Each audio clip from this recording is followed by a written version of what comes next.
Dans cette capsule, nous allons parler des cycles et des chaînes hamiltoniennes. Alors, commençons avec les chaînes hamiltoniennes. Les chaînes hamiltoniennes, qu'est-ce que c'est? Bien, tout d'abord, c'est une chaîne au sens d'un graphe, donc un chemin qui passe d'un sommet à un autre en passant par les arêtes. Mais sa particularité, c'est que c'est une chaîne qui passe par tous les sommets d'un graphe connexe une et une seule fois. En voici un exemple. Alors, prenons ce graphe-ci et une chaîne hamiltonienne, en fait, tout ce que c'est, eh bien, c'est une chaîne qui va passer par tous les sommets. Alors, supposons que nous commençons sur le sommet G. Alors, nous n'avons qu'un endroit à aller. Donc, on a déjà visité le sommet G, on s'en va au B. On a visité le sommet B. Alors, le but, c'est de ne jamais repasser sur les mêmes sommets. Donc, maintenant, on peut aller vers le sommet A, vers le sommet F, vers le sommet E, vers le sommet D et vers le sommet C. Vous remarquerez qu'on a passé par tous les sommets une et une seule fois, et donc ceci est une chaîne hamiltonienne. C'est pas nécessaire de passer par toutes les arêtes comme c'était le cas pour une chaîne eulérienne. Alors vous remarquerez que ces arêtes-ci n'ont pas été visitées et ce n'est pas grave du tout. Alors on peut noter la chaîne hamiltonienne qu'on vient de faire comme étant G, B, A, F, E, D, C. Et on peut dire que c'est une chaîne hamiltonienne.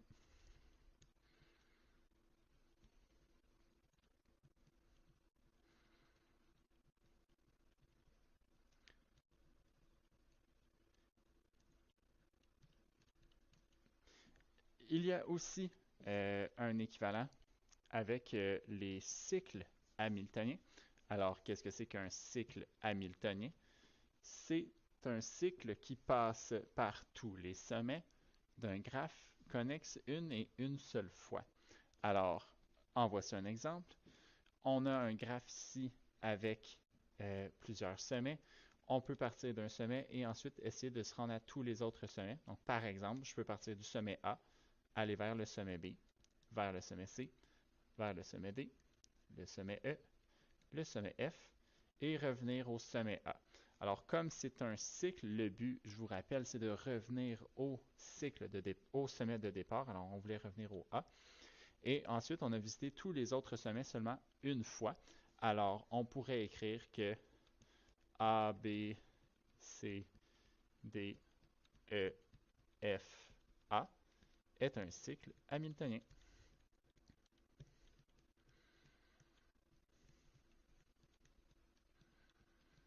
Alors, c'est important aussi de remarquer que nous avons un cycle étant donné que le premier sommet visité et le dernier sommet visité sont le même. Donc, c'est un cycle hamiltonien.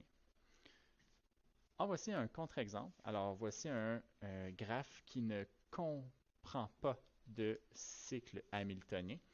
Alors, nous pouvons partir d'un côté ou de l'autre du graphe, ça ne fait pas de différence. Supposons que je décide d'aller à partir du sommet A. Alors, je fais du A vers le B, du B vers le C.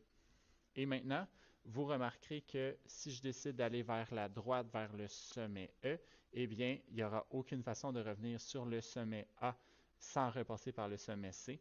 Et par conséquent, on ne pourrait pas revenir. Alors, si on complète juste pour vous, pour montrer l'exemple, voilà, jusqu'à date, tout va bien.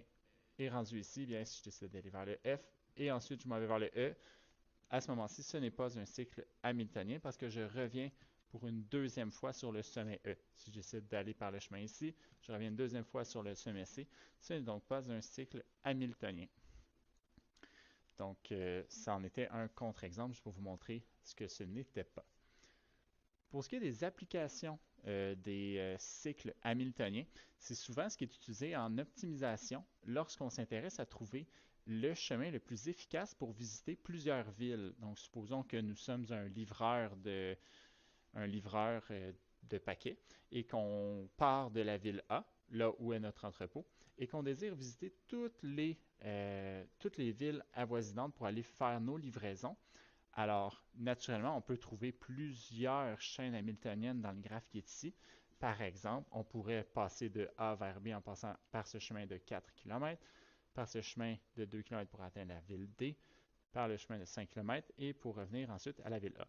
Alors, naturellement, c'est pas avantageux d'aller plusieurs fois dans une ville. Si on a déjà fait les livraisons dans cette ville-là, on perdrait notre temps. Donc, le but, c'est de ne jamais revenir sur un même sommet. Et maintenant, on peut trouver un chemin plus efficace. Alors, clairement, le chemin que nous avons fait ici n'était pas très efficace, étant donné qu'on aurait pu prendre des raccourcis pour se sauver du temps. Alors, je te mets au défi d'aller trouver quel chemin serait plus efficace. Alors, ce serait quoi le plus petit cycle hamiltonien qu'on peut avoir dans ce graphe? Et ça terminerait ma présentation sur les cycles et les chaînes hamiltoniennes. N'hésite pas à me poser des questions si tu en as. À plus!